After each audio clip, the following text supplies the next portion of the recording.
Hey, welcome back to the 34 Guitars Custom Shop. I'm Dave. I'll be your guide as we continue working on this really cool custom Flying V. Let's zoom in and see what we're working on now.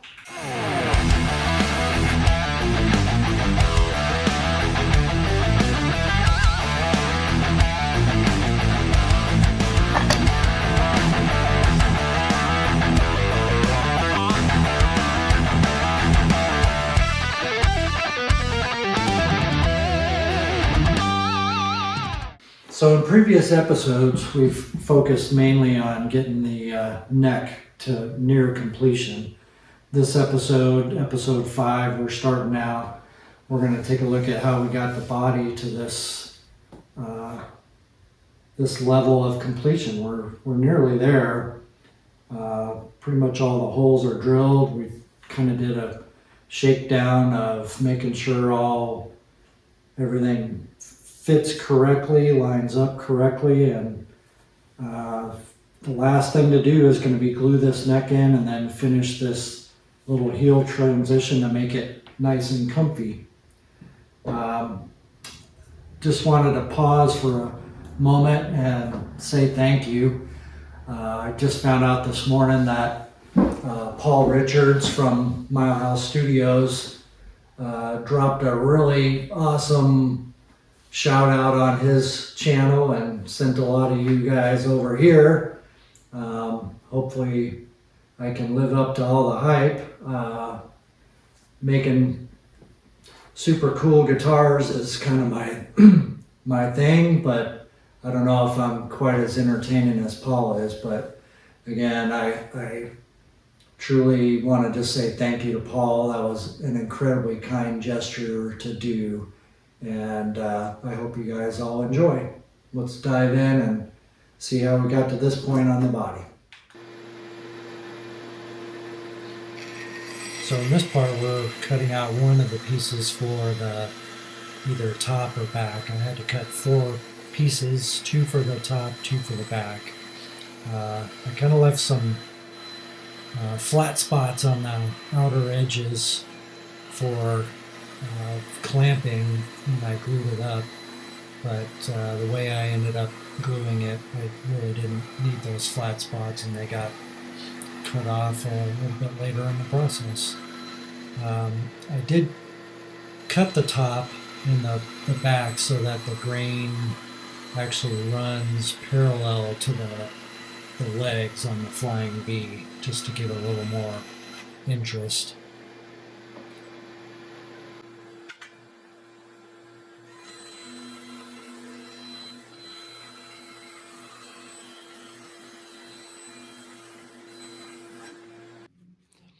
Okay, so I figured out kind of a new way to kind of join for a seam for a book match top, or a top anyway. I do have a joiner, but it doesn't always seem to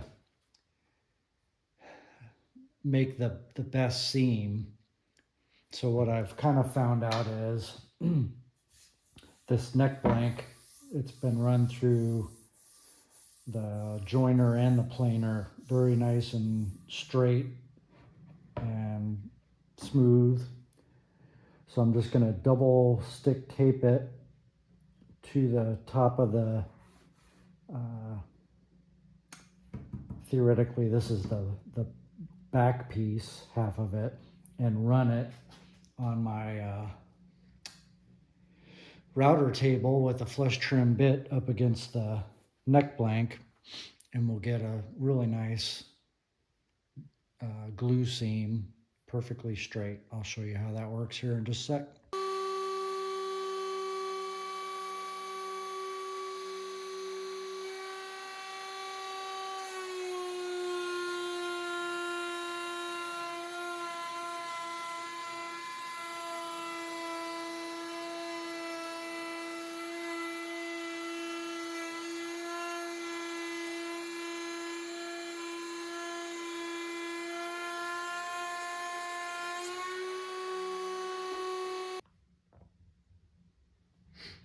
Okay, we're back after running this across the router table for the glue joint. I think you can see that, hopefully. That is a really, really nice glue joint. Like, you can see nothing in between there. It is just perfect.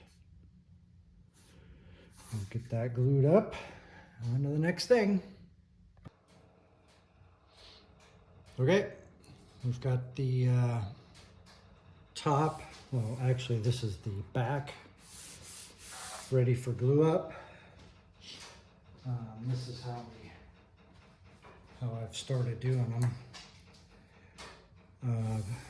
Piece of tape on the back, flip it over.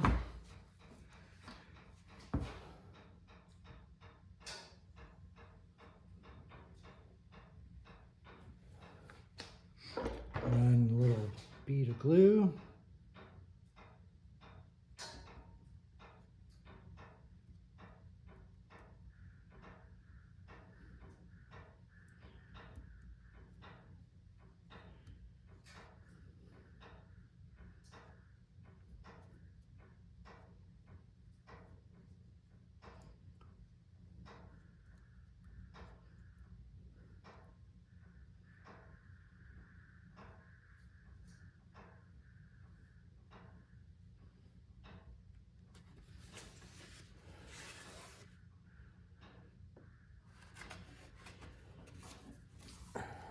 Flip it back. Try to get some of that glue off of there.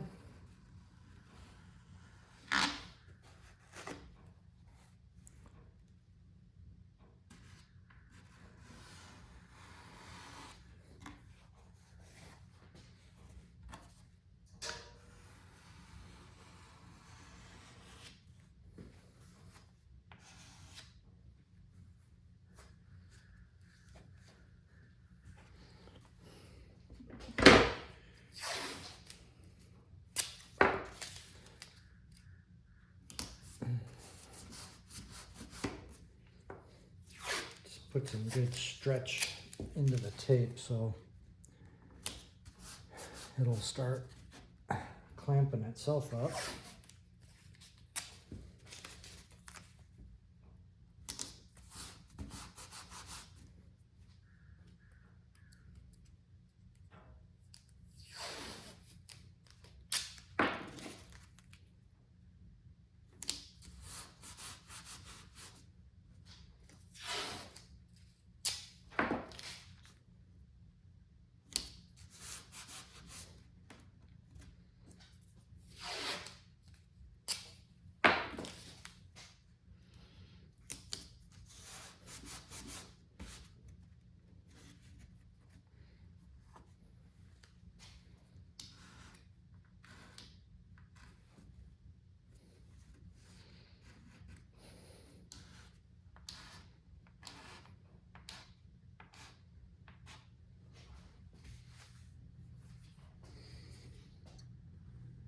Ready to go.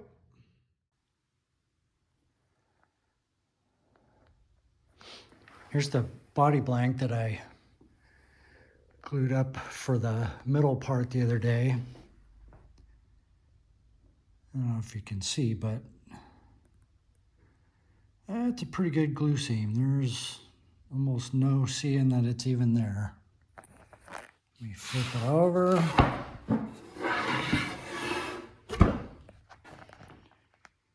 There's just a little bit of kind of some bark that was just right at the very end of that. But that'll be kind of where the V goes or the neck pocket goes, one of the two. But that looks really good. Have to redraw that center line so I can actually see it. Probably go that way just because of that center part. And this will be hollowed out also, as we're doing an F-hole. All right, this is me taking the final cleanup pass with the router on the routing template for the middle section. It's got the control cavity on one side and the chamber for the F-hole on the other. The body, I had already basically cut it out at this point. I'm not sure where the footage for that went. What I probably want to do next is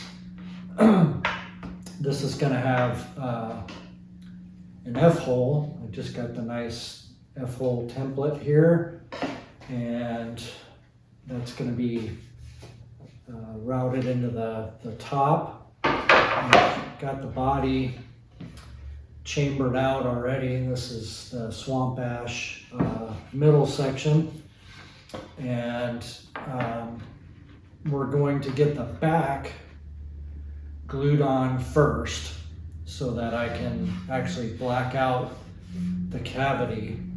So when I get the top on there and it's got the F-hole routed out, it's gonna look, basically black on the inside of the F-hole, which is kind of what the customer requested. We talked about that.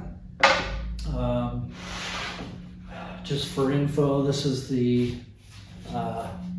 template that I made to route for the chamber and the control cavity.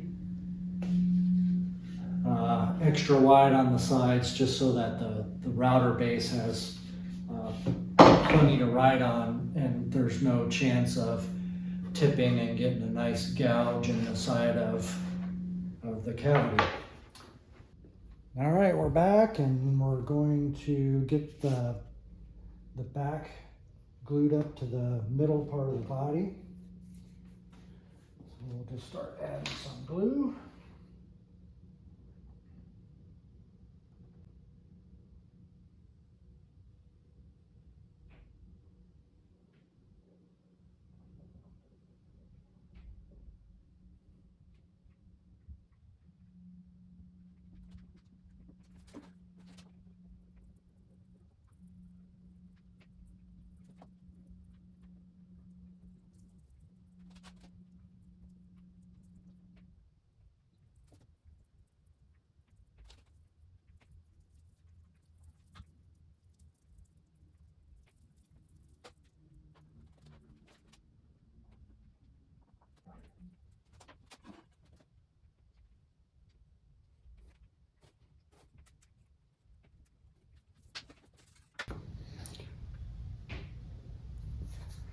Going to use the template. I've got one underneath also as kind of a clamping call. So we'll put one big clamp in the middle.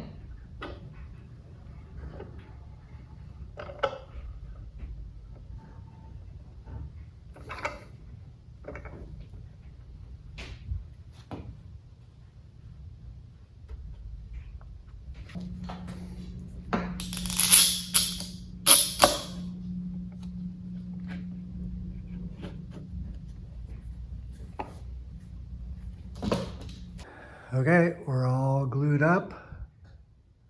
Hard to see anything but through all the clamps there, but we got good squeeze out everywhere. The main reason I glued the back on first was to clean any glue squeeze out of the chamber so that when we put the top on with the F-hole, if you look in there, you won't see any big glue squeeze out around the seams. We got yesterday kind of the back glued up to the body. The middle part is chambered out because we're doing an F-hole on this side, and we'll have plenty of room for all the pots and switches and everything else in the control cavity. So what we're going to focus on now is getting the F-hole done. Start cutting that out. I do have a template so I can flush trim it, but I'm gonna have to cut out most of it. I've got a real little bitty 1/4 inch cut router bit that has a bearing on it. So should be able to follow this and get pretty close into all these tight nooks and crannies here. Might have to do a little hand sanding afterwards to make the little points look good. Okay, welcome back. We're getting ready to paint the inside of the F-hole cavity. I did a little test piece on some scrap mahogany there. This is 2 really quick coats and seems to cover pretty well. We're using Crystal-Lac, Universal Black. It's got a tannin blocking primer, base coat, and paint all in one. Works pretty well. It's water-based. It's inside the cavity, so compatibility issues, we really don't need to worry about that. And we'll just get 1 or 2 coats on here, and then the top should be ready to get glued on.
Okay, we got the top clamped to the bench. We hogged out a little bit of this with some Forstner bits. Got the template super glued and masking tape to the top. It's clamped to the bench. We're got our little trim router. This is a little 1/4 inch bit with a very small little 1/4 inch bearing on it that should follow this.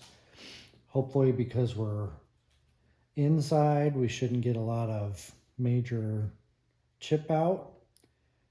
Gonna go slow and just try to take a little bit at a time, and we'll see how it goes.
Okay, let's see what we got here.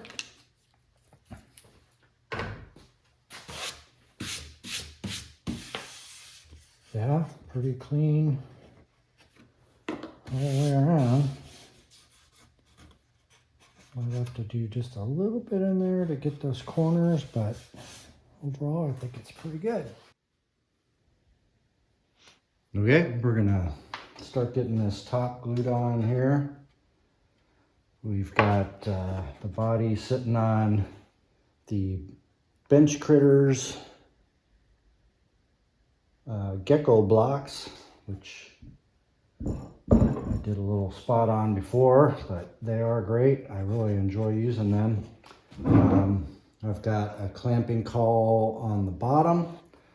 After we get the top put on there after the glue, we'll use a clamping caul for the top also.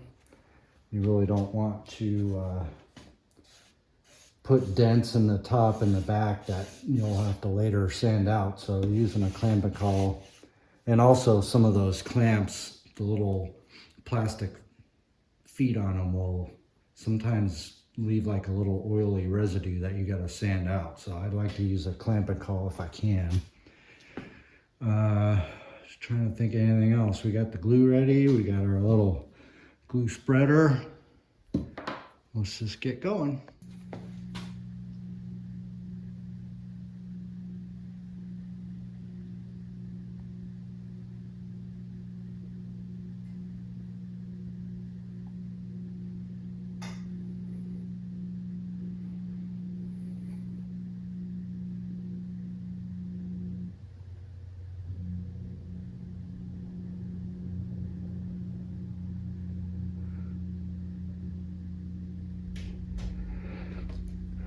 So yeah, shaping necks is definitely one of my more favorite things to do, other than if somebody asks for a really cool comfort carved, body that has kind of a custom,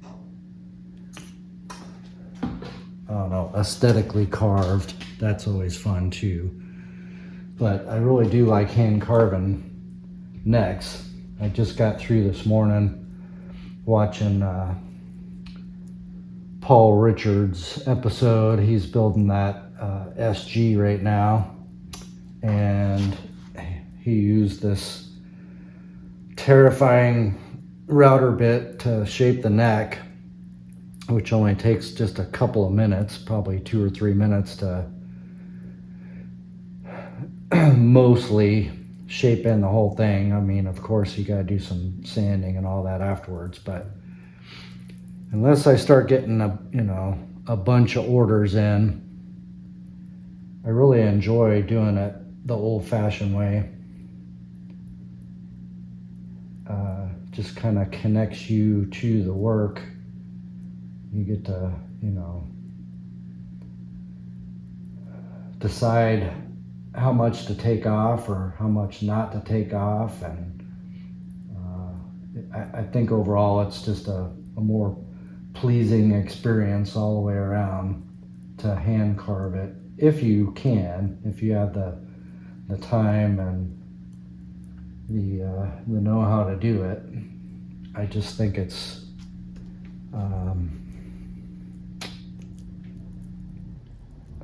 certainly something you should learn if you're going to build guitars, is at least how to do that by hand, at least a time or two. I mean, if you want to start making high production models that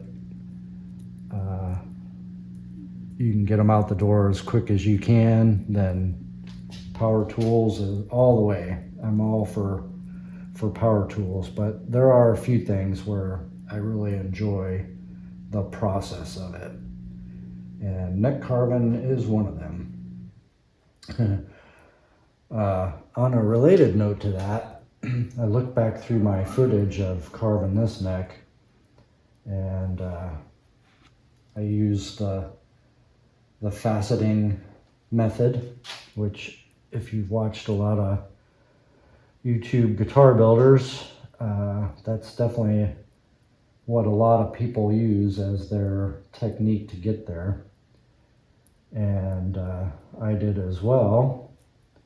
But I don't know what happened to all the footage. I don't know if I didn't hit record or thought I hit record and, you know, hit stop after I hit record, but a lot of the footage of that is just gone. So I'll try to do better on the next one, but I will definitely try to walk you through what the process is.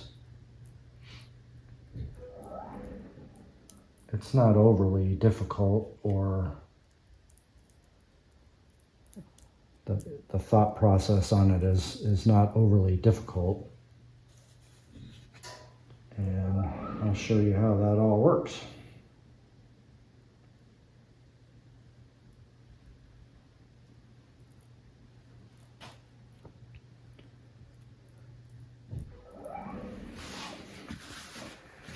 All right, I think we're pretty good.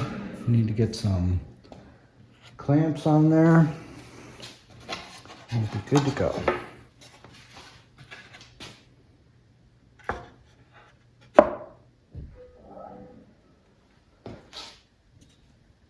Got my center line marked on the middle section.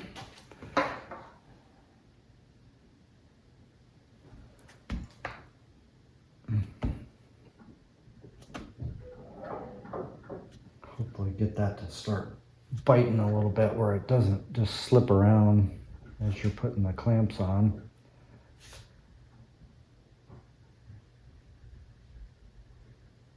I think we're starting to get there.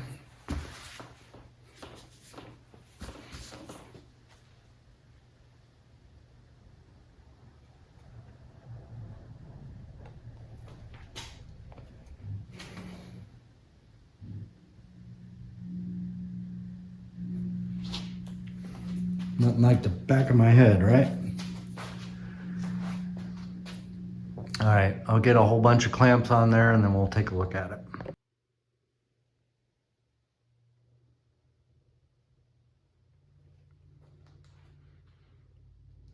Okay, we got the top gluing up. I won't say this is every clamp that I own, but it's the majority of them. Got some good squeeze out going on. Should turn out really, really nice. So after the top cured up and we took it out of clamps, I took it over to the bandsaw, trimmed off all the excess on the body here. I left probably a good 6 or 8 millimeters extra all the way around the edge, just to make sure that there was enough meat on there for flush trimming later on. But with those big flush trim bits, you really don't want to take off very much meat at one time without running into issues with kickback on the router bit or tear out or something catastrophic. So I'm cutting this as close to the line as I can get, and then we're going to use this new flush trim monster bit that I got. I'll show you in this next part. It really leaves just an amazing finish on there. I mean, you could probably go straight to like 320 and have it just about perfect. Definitely my new favorite bit, and it, for as aggressive as it is, it seems to kind of chew things off in a pretty subdued manner. It's not overly aggressive, so I really like it. We'll take a look at it in this next part. All right, here's that monster bit I was talking about. It's got a bunch of individual carbide blades, kind of like those hemispherical planer blades that are out there. and they're interchangeable. You can rotate them. There's 4 sharp sides on there, so as one side gets dull, you can rotate the blades 90 degrees, get another cut out of it, then rotate them again, and so on, get 4 cuts out of it. But this thing just leaves a super smooth finish and just eats up that wood like nothing, like it's going through butter. I really do like this new bit. It's from SPE Tools, SPE, and in the big scheme of things, really wasn't all that expensive either.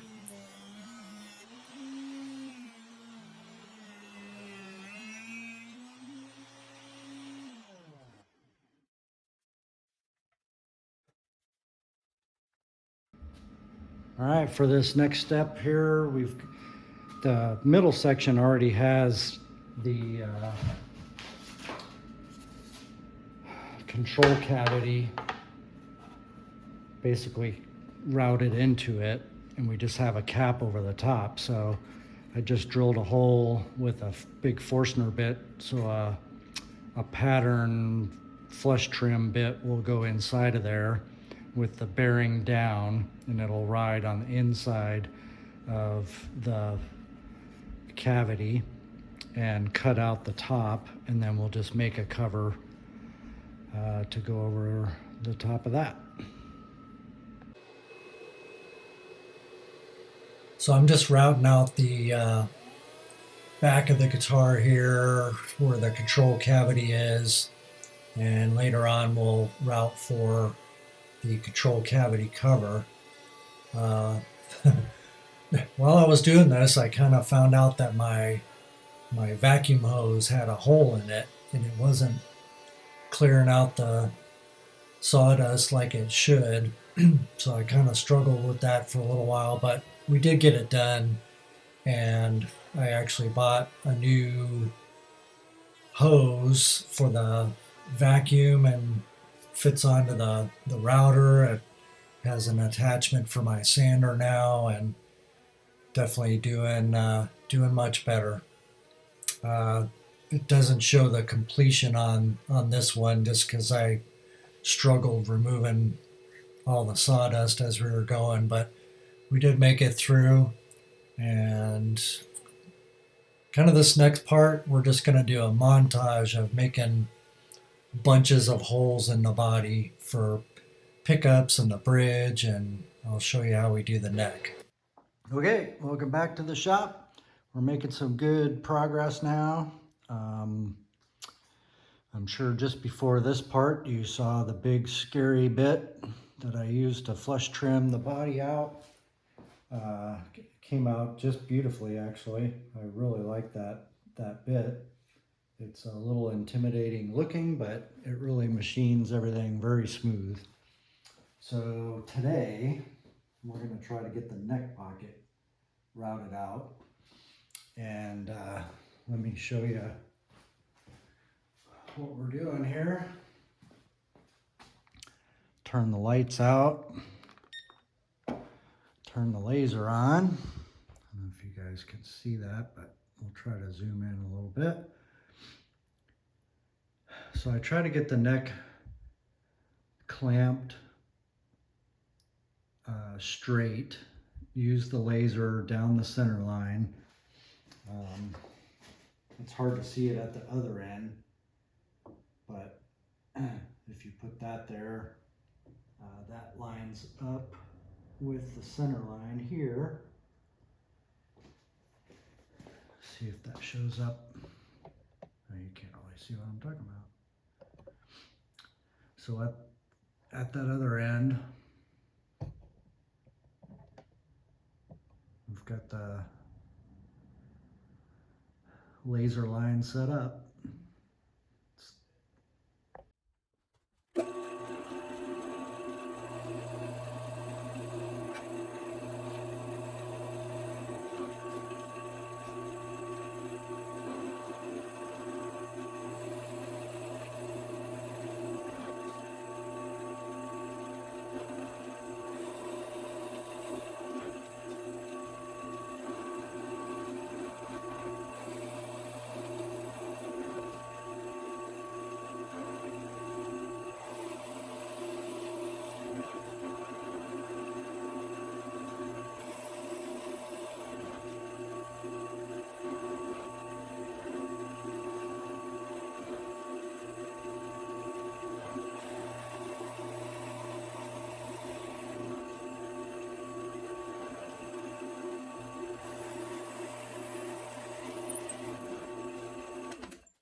Okay, we got a lot of the neck pocket hogged out with some Forstner bits over on the drill press.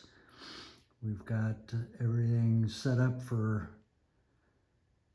doing the flush trim with the templates that we made.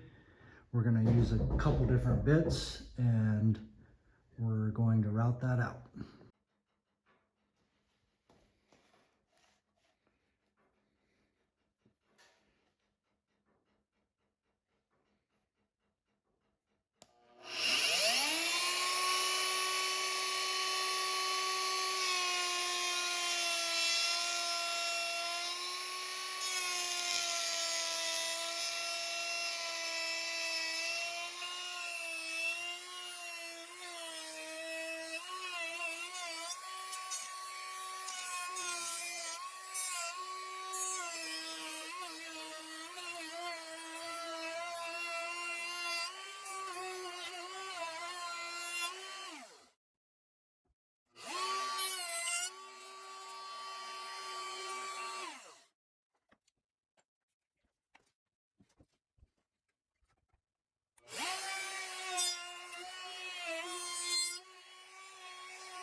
Well, here we are after just a little tidy up. We just got done routing the neck pocket and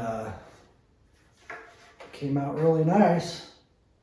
We're starting to look like a guitar now. I've got the neck heel area marked out, so now I can start kind of hogging out some of this material to make that look a little better.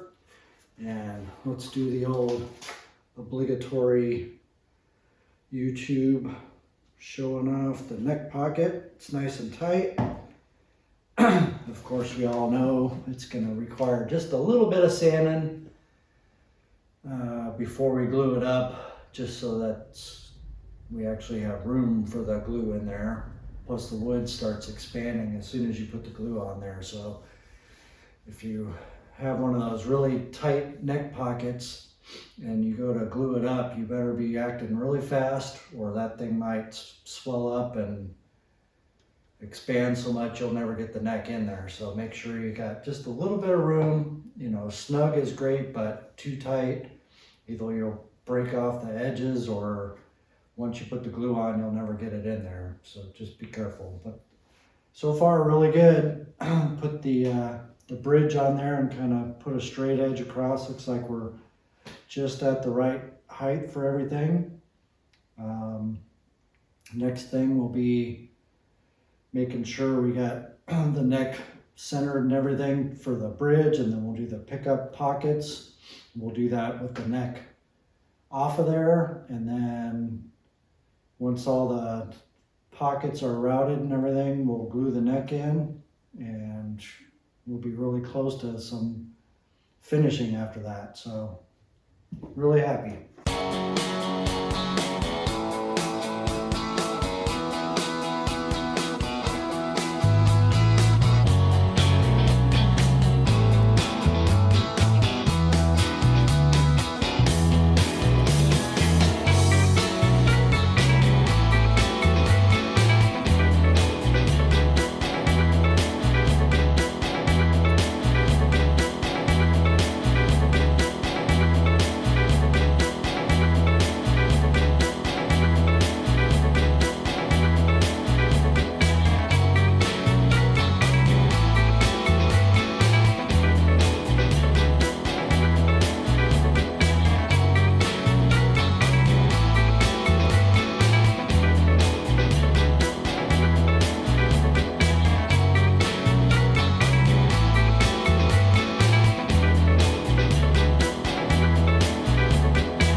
All right, we're back in the shop, just finishing up some little fine details that have to get done before we can move on to the finishing portion.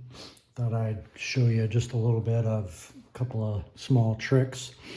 I got the 6-way switch installed, which unfortunately I didn't, I guess, press record on the camera, but I can kind of tell you how I did it. I've got the little Dremel with the plunge base on it, and I've got these little bitty router bits that I got off Amazon, and there's 5 different sizes of these, starting from basically an 1/8 inch and going all the way down to, I think it's 1 millimeter. But I think the 1.5 millimeter is this one, and that fits just perfectly in the slot. So we had to thickness the other side of the control cavity just a little bit for that to fit down in there, and I'll show you that here in just a minute. I'll flip it over. But we're getting ready to try to do the volume and tone knobs. There's going to be a separate volume and tone knob for each pickup. See, we've got 3 pickups. And it's always kind of challenging to kind of lay these things out and know whether or not you've got enough room on the backside for your pots, because you know, if you're using full-size pots, they're pretty decent width, and if you make your hole too close to the edge, then your pot won't fit through there. So what I've kind of figured out is these little tiny neodymium magnets make a really good kind of guide to see that you're fitting in there correctly. And if I flip that over, you can see the little magnets on the other side, and it gives you a really good idea whether or not you're going to have enough room for the shaft to go through once you drill the hole. And then, I don't know if you can see that, but I had to take the router and just go down a couple millimeters for the switch. That 6-way needs a lot of travel on the lever, so the thickness can't be more than about 1/8 of an inch. So we've got that thickness down. Got the cavity cover done, which fits really snug in there. It's a super good fit.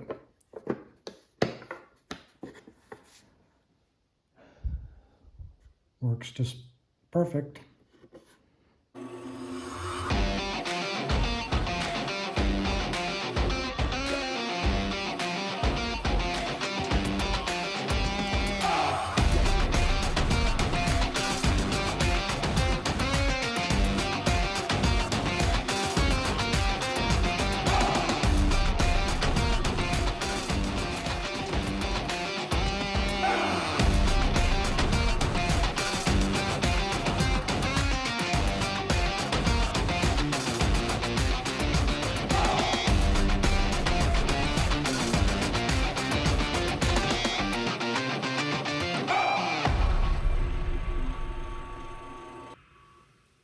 Okay, that's all we have time for in this episode. I know it's been a long one, so thanks for hanging in there. Make sure you hit the subscribe button, the like button, and share it with everybody you know. And come back next time, we'll start the finishing process.